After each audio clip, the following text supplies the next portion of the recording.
This is 5 on your side at noon. Focused on you. As we go on the air at noon, we are in a weather alert. Our 5 on your side weather team tracking the possibility of severe weather.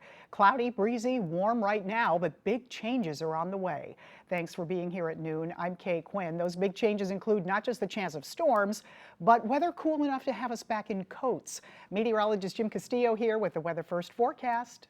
Yeah, hi, Kay. So, right now, weather alert, but storm alert coming very soon. In fact, the very latest is a flood watch for the potential of flash flooding our Illinois counties and mainly north of the metro. I'll make that map and get that to you. It starts up at 3 p.m. and goes until 7 a.m. tomorrow morning. So already seeing some showers and storms out there, sub-severe. Let's go ahead and zoom in a little bit to the thunderstorm activity that we're seeing.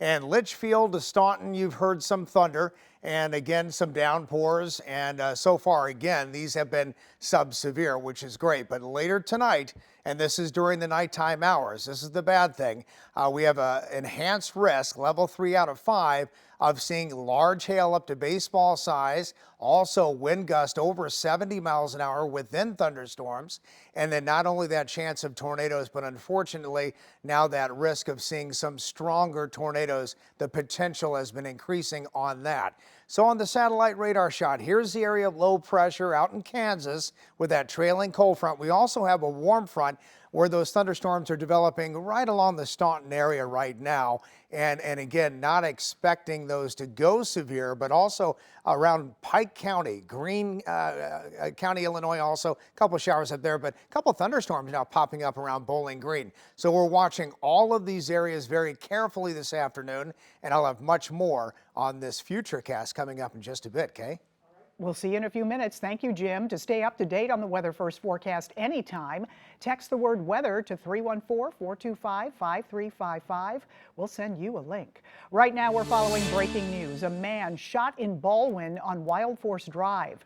5 on your side's Diamond Palmer is live at the Ballwin Police Department with what we know so far. Well, Kay, police tell us that this shooting happened this morning around 9 on Wild Forest Drive. And this afternoon, at least one person is in custody while police are still investigating what led up to this shooting. Now, Ballwin Police Department responded to a front yard of a home on Wild Forest Drive this morning. This is all just blocks away from the Ballwin golf course. And the home had 3 cars in the driveway, with investigators focusing and canvassing for evidence on a black truck. Police say a man in his 30s was shot in the chest and taken to the hospital. One person has been taken into custody as well. Police say there was some sort of argument or situation that took place, but they are working to exactly figure out what could have caused the gunfire.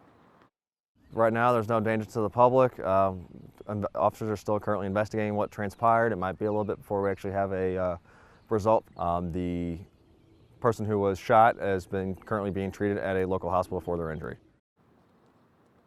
Now, police do tell us that only one firearm was recovered for the scene. They also say that one of those individuals was a resident at the home, but at this time, they don't know the relationship with the other person. We'll continue to keep you updated here on air and online. Reporting here live in Ballwin, Diamond Palmer, 5 on your side. All right, thank you, Diamond. Happening today, a hearing in the case of a fight that left a 16-year-old girl with a serious head injury. That hearing could decide whether a 15-year-old student faces charges as an adult for the attack near Hazelwood East High School. Our Megan Kernan has more on what you need to know, plus more on what led up to that violent altercation. 15-year-old Mornice DeClue could be charged as an adult. Her family identified her as the suspect, saying she was bullied for months before the fight. We've been following this brutal incident that was caught on camera for weeks here on 5 on your side. It happened March 8th, blocks away from Hazelwood East High School, leaving 16-year-old Kaylee Gain seriously hurt. Her family says she's gone on a few short walks and been able to engage in limited verbal conversations. Gain's parents say she does not have any recollection of the altercation. DeClue's family tell 5 on your side she's an honor roll student. In an open letter, DeClue's cousin wrote on behalf of her parents to address what they call misconceptions surrounding Mornice's character. Gain's parents want DeClue charged as an adult given the violent nature of this reported assault. 5 on Your Side will be inside the courtroom today, and we'll keep you updated on any new developments on air and on KSDK.com. In Florissant, Megan Kernan, 5 on Your Side. Interstate 70 is back open again after a motorcycle crash overnight. It happened around 1 a.m. close to the Grand exit. Police say the motorcycle crashed and caught fire. The driver was taken to a hospital. At least 3 lanes of the highway were closed for about an hour and a half. Right now, a 4-year-old child is recovering after being hit by a car in North St. Louis County. The incident happened just a little past 8 last night off Royal Drive near Chambers Road, that's in Moline Acres. According to police, people were assaulting the driver and passenger of a car. So far, no word on any charges. We're told the child has non-life-threatening injuries.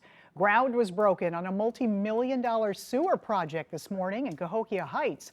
More than $4.6 million will prevent the sewer system from backing up. Residents have been dealing with raw sewage in their neighborhoods for years. The project is expected to be complete by spring of next year. Right now, cleanup is underway after a massive fire in Carlinville, Illinois. It took firefighters from multiple towns almost 8 hours to get the flames under control.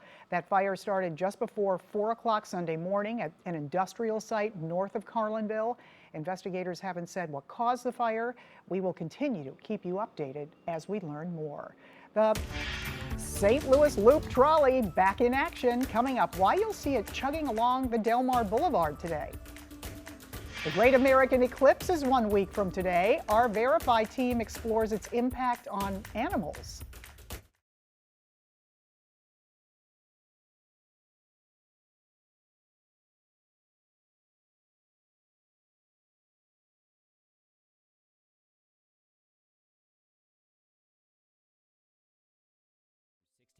Are losing coverage or are moving? At the Medicare Helpline, we represent MA, MAPD, and PDP plans for Humana, United Healthcare, Aetna, Cigna Healthcare, and WellCare. I'm retired, and you know what that means. It means I let someone else do the work now. That's what I love about the Medicare Helpline. Choosing a Medicare Advantage plan can be overwhelming, and they make it simple. He's right. With the Medicare Helpline, powered by SelectQuote, a licensed sales agent will do the work for you. We simplify choosing a Medicare Advantage plan with our easy 3-step process. Call, compare, and enroll. Don't let yourself become overwhelmed or confused. We can help you find the right answer when it comes to Medicare Advantage plans. We work with many of the nation's most recognized insurance companies on your behalf to find the right plan for your needs. In the past 2 years, more than 6.5 million people have called the Medicare Helpline. I want to know if I can get additional plan benefits, like routine dental, hearing, or vision care. That's a great reason to call, because many Medicare Advantage plans may include additional routine plan benefits that you may not have with your current coverage. The Medicare Helpline has simplified the process for so many people. Susan told us, my experience was outstanding, easy, and informative. I got all my questions answered, and we heard this from Melissa. They made it an easy process. Would recommend them to everyone. To find out about the Medicare Advantage plans with benefits available to you, call the Medicare Helpline now. When it comes to choosing a Medicare Advantage plan, simplify your life. Let someone else do the work for you. If you're new to Original Medicare, just turned 65.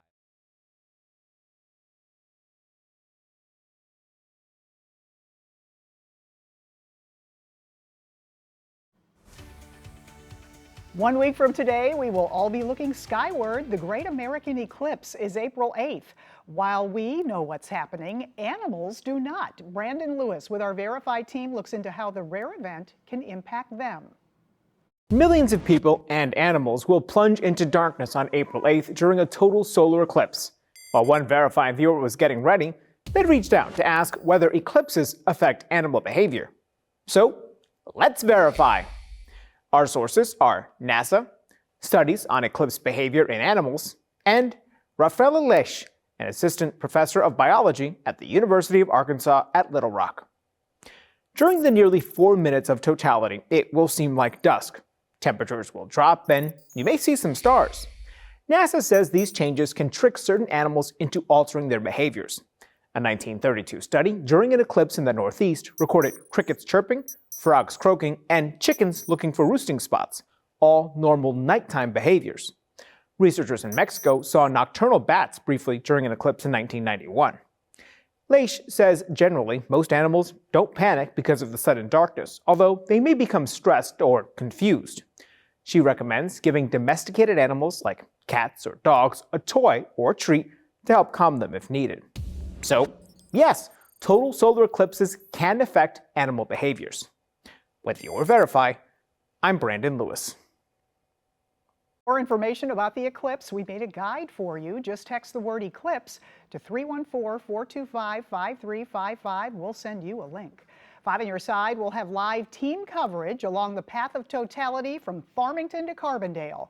Our live special will air Monday, April 8th from 1 to 2:30 p.m. both on air and streaming on 5+. Right now, the Loop Trolley is once again rolling along Delmar Boulevard. It's not open to the public just yet. Today's runs are for testing purposes. Operators will also be performing safety inspections and training drivers over the next few days. You can catch a ride starting April 25th. April marks National Safe Digging Month. Spire sharing important tips to prevent accidents with utility infrastructure. To request a site to be marked, call 811. The call and locating services are free. The energy company says call at least 3 days before you plan to dig. Spire lines will be marked with yellow flags. Know before you vote. We break down 2 MSD propositions before tomorrow's election.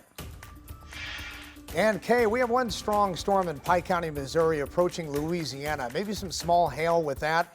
It is sub-severe. More thunder showers popping up around East Fork, sub-severe. But we'll watch the radar and tell you more about this flash flood watch to the north in just a few minutes.